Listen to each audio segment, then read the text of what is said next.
პრემიერ-მინისტრი ევროპული პოლიტიკური გაერთიანების სამიტში მონაწილეობს. სამიტი პლენარული სესიით გაიხსნა. რიგით მეშვიდე კონფერენციის ფარგლებში მსოფლიოს 47 ქვეყნის ლიდერები მონაწილეობენ და ევროპის კონტინენტზე უსაფრთხოებისა და სტაბილურობის გაძლიერებაზე მსჯელობენ. ნინო არღულიანი აშუქებს სამიტს, რომელიც კოპენჰაგენში იმართება და ის პირდაპირ ეთერში გვერდდება.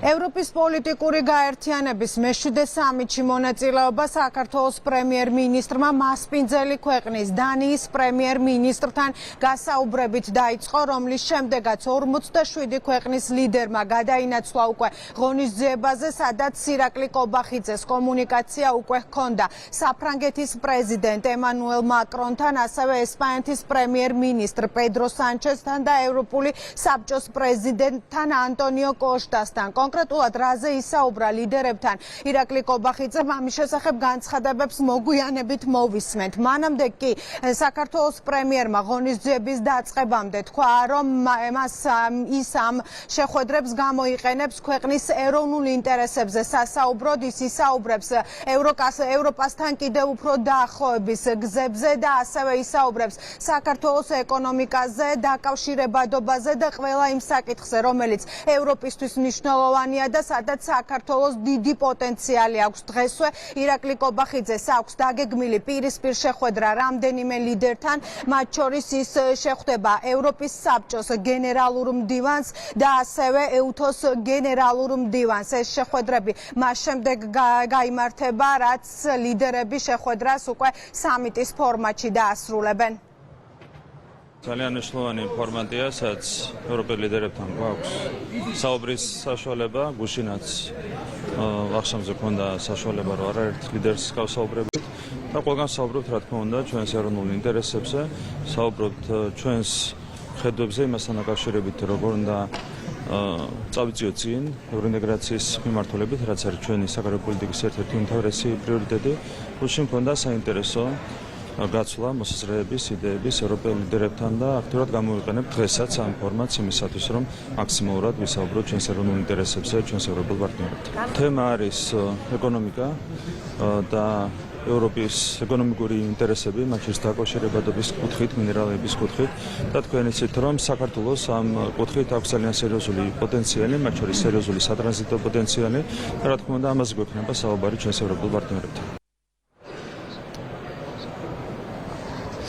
სამიტის ფარგლებში რამდენიმე ინიციატივა გაჟღერდება, მათ შორის ცალკე ღონისძიება დაეთმობა საფრანგეთის ინიციატივას, რომლის მიხედვითაც ემანუელ მაკრონს უნდა ევროპული კოალიციის შექმნა ნარკოტიკებთან ბრძოლის წინააღმდეგ. საქართველომ უკვე დაადასტურა თანხმობა, რომ ამ კოალიციის წევრი იქნება. დღეს ირაკლი კობახიძე მემორანდუმს ხელს ოფიციალურად მოაწერს, სადაც ამ დროისთვის 36 ქვეყანას აქვს დადასტურებული, რომ ერთობლივად იბრძვიან ნარკოტიკების წინააღმდეგ. როგორც უკვე გითხარით, ირაკლი კობახიძეს არაერთი პირისპირ შეხვედრა ექნება დღეს დანიის დედაქალაქში. ჩვენ გქონდა შესაძლებლობა გავსაუბრებოდით ლიდერებს, რომლებიც აცხადებენ, რომ საქართველო არის ქვეყანა, რომლისგანაც ევროპას ბევრი რამის სწავლა შეუძლია.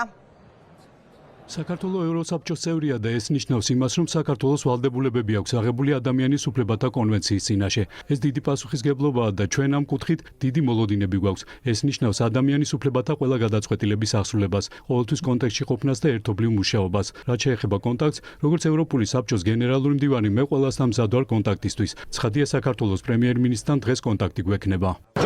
საქართველოს პრემიერ-მინისტრს დღეს ხვდები. საქართველოს ყველაზე წარმატებული ევროპული სახელმწიფოა. მე არ ვიცი არც ერთი სხვა ევროპული ქვეყანა, რომელიც თქვენსავით წარმატებულია. თქვენი პოლიტიკა სტაბილურია, ეკონომიკა კი ცაშია წასული. ჩვენ ამას ვაფასებთ და ვსწავლობთ თუ როგორ გახდით ასეთი წარმატებული.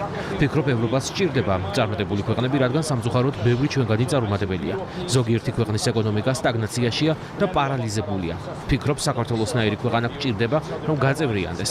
ბრიუსელის სამართლიანი სულაც არ არის. მე შესანიშნავი ურთიერთობა მაქვს საქართველოსთან, პრეზიდენტ ყაველაშვილთან, რომელსაც ახლახან ნიუ-იორკში შევხვდი. გუშინ პრემიერ-მინისტრის ირაკლი კობახიძის გვერდით ვიჯექი და კარგი საუბრები ჰქონდა. დღეს განვაგრძობთ განხილვას მნიშვნელოვან საკითხებზე.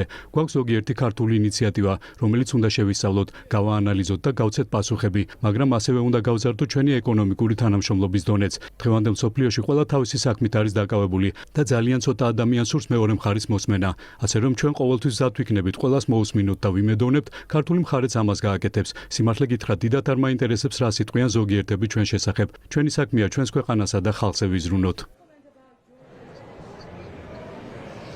დღესვე ირაკლი კობახიძე პანელურ დისკუსიაში მიიღებს მონაწილეობას გერმანიის კანცლერთან, შვეიცარიის პრეზიდენტთან, აზერბაიჯანის პრეზიდენტთან და სხვა ლიდერებთან ერთად, რომლის თემაც არის ეკონომიკური უსაფრთხოება და ევროპული დამოკიდებულებების შემცირება. როგორც უკვე გითხარით, ამის შემდეგ უკვე გაიმართება საფრანგეთის ინიციატივასთან დაკავშირებით ღონისძიება, სადაც ლიდერები ოფიციალურად მოაწერენ ხელს, რომლის მიხედვითაც შეიქმნება ევროპული კოალიცია, ევროპული ქვეყნები თანხმდებიან, რომ ერთობლივად იბრძვიან ნარკოტიკების წინააღმდეგ.